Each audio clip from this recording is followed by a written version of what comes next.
Are you a real estate agent who has ever encountered this issue? You may have gotten a lead that comes through and you spent weeks or maybe months nurturing that lead through various calls, texts, and emails, only to find out that that lead wasn't ready. So you thought, well, I have a little bit of leeway. I'll wait a couple weeks, maybe a couple months before I reach out again. And then lo and behold, you reach out a couple weeks, a couple months, or maybe many months later, and it turns out that that lead ended up converting, but they went with another agent. If that's ever happened to you, then this particular video series will be helpful. Now, if that hasn't happened to you, but you're an agent who has either hundreds or maybe even thousands of leads in your database, and they seem to be just sitting there collecting dust, or they slip through the cracks, and you have a lot of people that have just been untouched, then this video series could also help you as well. If you're new to my videos or my channel, my name is Mason Armbruster. I'm the president and founder of Constant Closings, a real estate specific marketing company that helps agents all across the United States add an average of 3 additional clients a month by putting strategic marketing in place that's built around them, their needs, and their ideal clientele, and pairing up all of those marketing strategies with strategic back-end filtration systems that qualify all of those leads on autopilot for them and send them into them as an inbound phone call or an appointment on their calendar. So in this particular video series, this video and the 2 following, I'm going to be covering how to create a successful drip campaign that will actually convert strangers to clients that will actually reach the closing table. In this video, I'm going to be covering exactly what you should actually be putting in your drip sequences to get people to engage and to convert. In the second video, I'm going to be covering how and when you should be reaching out to those individuals in terms of a schedule to make sure you're making the most of your messages that are being sent out and the valuable content that you're displaying to your database. But then in the third video, we're going to cover how to split test your drip campaigns to make sure that you're always maximizing your results and you're getting the most amount of conversions from that database. So let's jump into it. As we all know, in real estate and in any other industry that involves sales, the sale is made through the follow-up. The gold is in the follow-up. Knowing that's the case, we want to put a successful and valuable drip campaign together for our real estate business. However, we do not want to fall victim to a cardinal sin of creating drip campaigns. Oftentimes, people think that these drip campaigns are meant to replace their manual calling and texting follow-up that they should be doing with their leads, and that is not the case. Drip campaigns are not meant to replace the manual follow-up that you should be doing with your leads, meaning the manual calls, texts, and emails that you're sending them to touch base, especially those phone calls.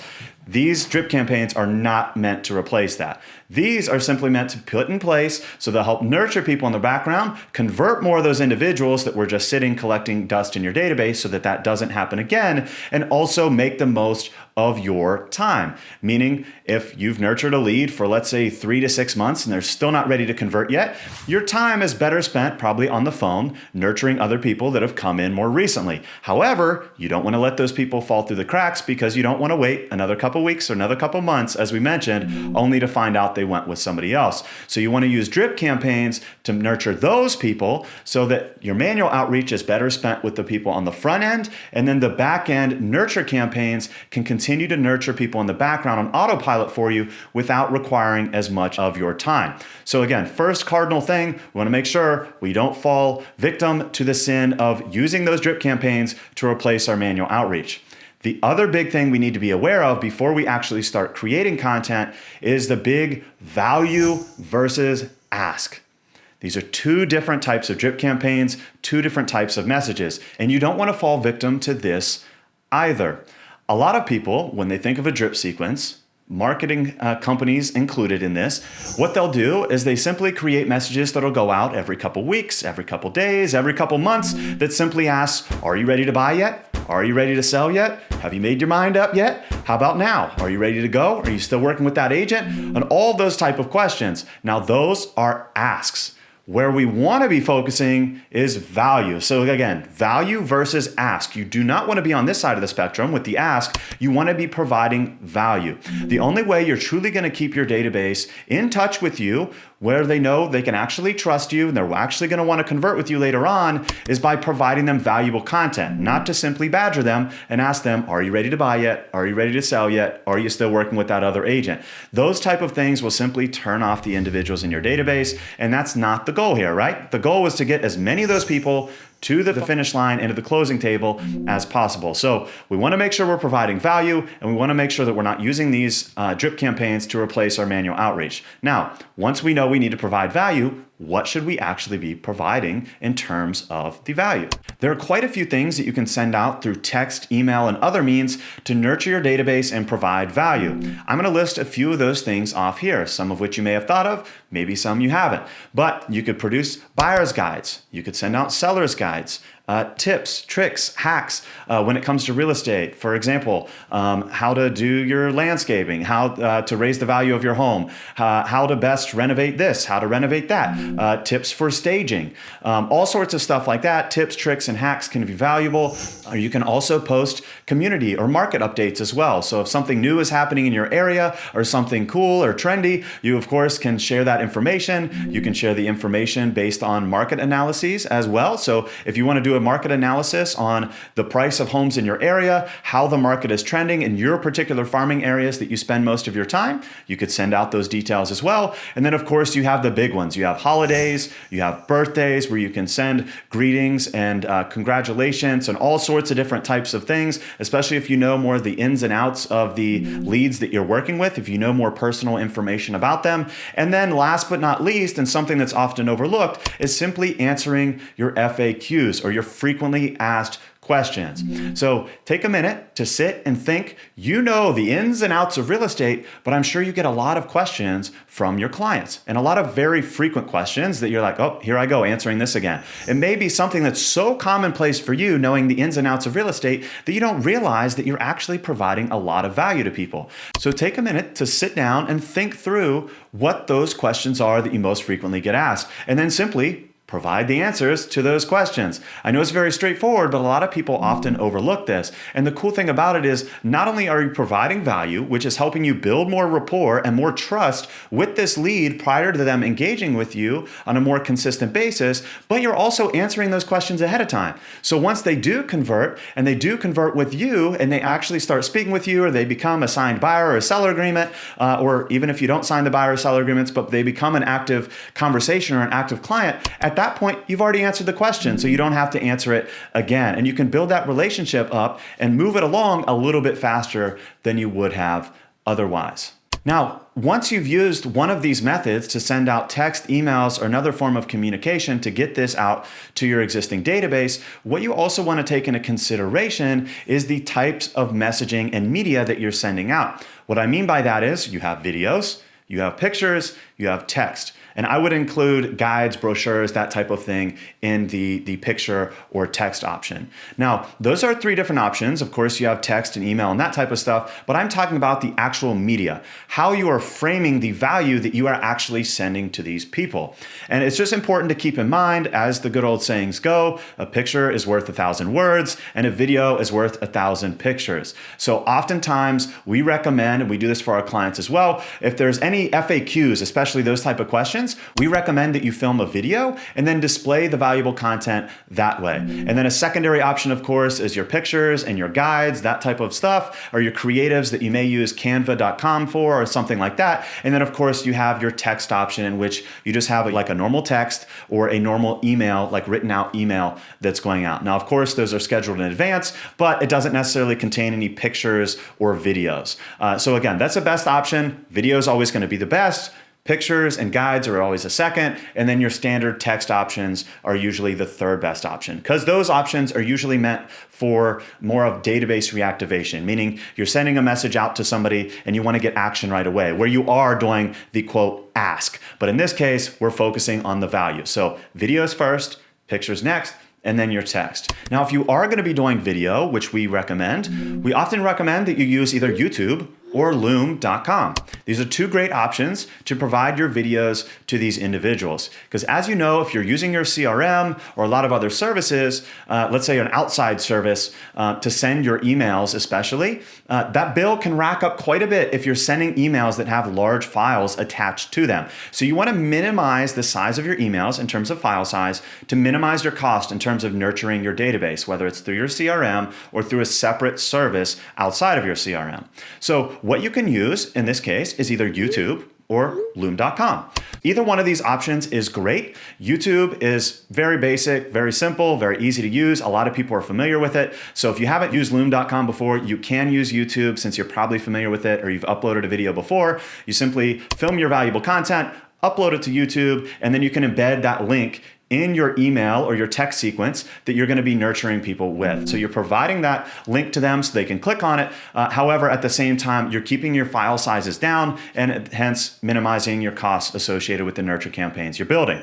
Now, on the other hand, you could use Loom, which is the most preferred option, which is what we use to send videos to our clients, as well as what our clients use to send videos to their database. Now, Loom is just like YouTube in a sense that you can upload your video there and people can watch it. However, it has a couple other key features that makes it our desired option in this particular instance. So you can upload it, but on top of that, when you copy the link and you go to embed it in your email sequence or your text sequences, what you can do is actually track more analytics. So YouTube does not really allow you to track the direct analytics associated with the link you've put in a text or an email follow-up sequence, but Loom does. So it'll track when people have clicked on that link, how frequently they're clicking on it, how many times they viewed the video, how much of the video they viewed, and all those other helpful stats for you to know whether your content is actually valuable, whether people are actually engaging with it, and all that type of stuff. Now, the other cool thing that Loom allows you to do is actually embed an image that's an animation on the email or text that you send, so it actually looks like the video is there. So it looks like one of those big, heavy file sizes where like the actual video is embedded, so you're more likely to get higher engagement ratings or higher engagement with people actually clicking on it. So instead of people seeing a YouTube link where they don't know whether it's a real YouTube link or not, or it's a phishing thing or a spam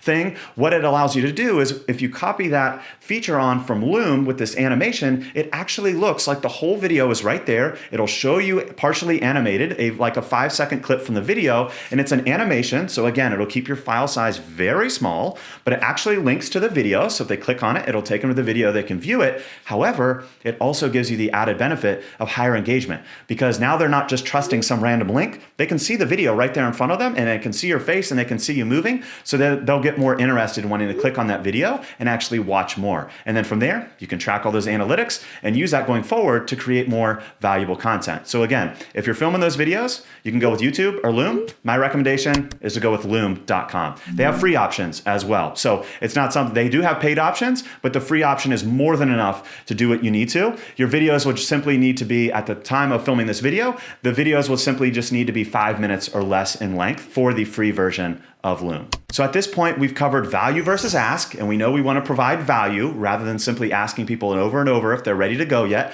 We also know what type of value we can provide, and that video is better than picture, picture is better than text, and if you're doing video, how to embed that in your messages. But now we want to talk about the last key point of how to properly build out your nurture sequences, and that is your call to actions, are the phrases or statements that you make that direct your lead in the direction of where they should go next or what they should do next. This is a very crucial feature of your follow-up and nurture sequences. A lot of people will simply get to the point where they've gotten far enough to know they need to provide value and they'll start providing it regularly, but what they don't do is tell the lead what to do next, meaning they're just sending out this information without telling them to book a call, to schedule on their calendar, to go subscribe, and all of those are different call to actions that you can be using. And you should be giving the lead direction. You don't simply want to prime them up and then have them with nowhere to go, or at worst case scenario, go with one of your competitors in your area. So you always want to provide the value and then lead them down the path that you want to take them next. Meaning you have a couple different call to actions. You could either use a simple email or text back. So that's one call to action, meaning you could send a message and say, if you're interested, or if you find this helpful, or if you have any questions, simply you can text me back at this number, or you can email me back if you have any questions. Those type of things are very subtle call to actions that are just meant to engage further conversation. So that's one type.